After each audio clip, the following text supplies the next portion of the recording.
Hello, William Floyd Elementary. It's Mrs. Ennis, and I'm going to be reading a book to you today called Pigsty by Mark Teague. Monday afternoon, Wendell Fultz's mother told him to clean his room. "It's turning into a pigsty," she said. Wendell went upstairs, and much to his surprise, there was a large pig sitting on his bed.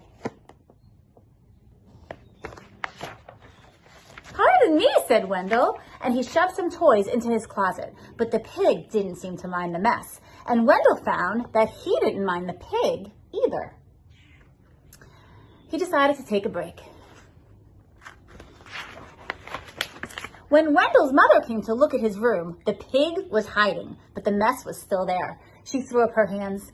"Okay, Wendell," she said, "if you want to live in a pigsty, it's up to you." Wendell could hardly believe his luck. Now I can live however I want. He didn't even worry when he came home on Tuesday and found a second pig in his room. The mess had grown quite a bit worse, but he was able to jam most of it under his bed.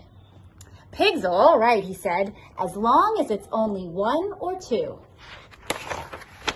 In fact, they had a wonderful time. They played Monopoly until late each night and left the pieces lying all over the floor.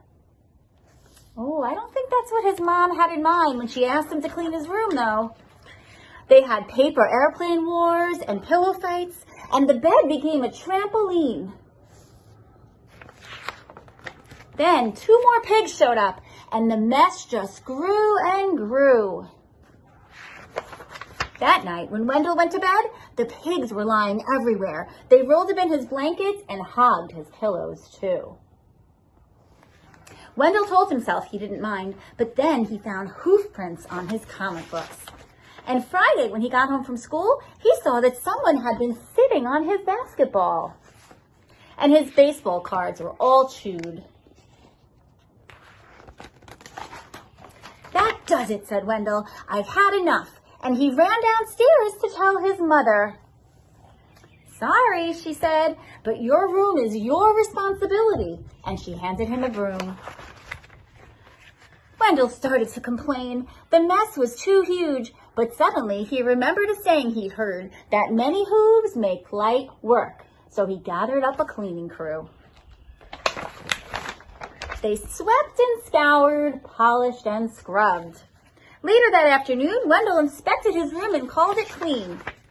In fact, it was a bit too clean from a pig's point of view, so while Wendell inspected, the pigs prepared to go home. One of them made a phone call and a farm truck came to pick them up. They hugged and grunted and oinked goodbye. From that day on, Wendell kept his room clean.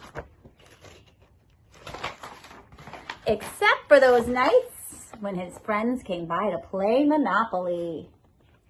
The end. And I'm sure all of you out there are keeping your rooms clean, right?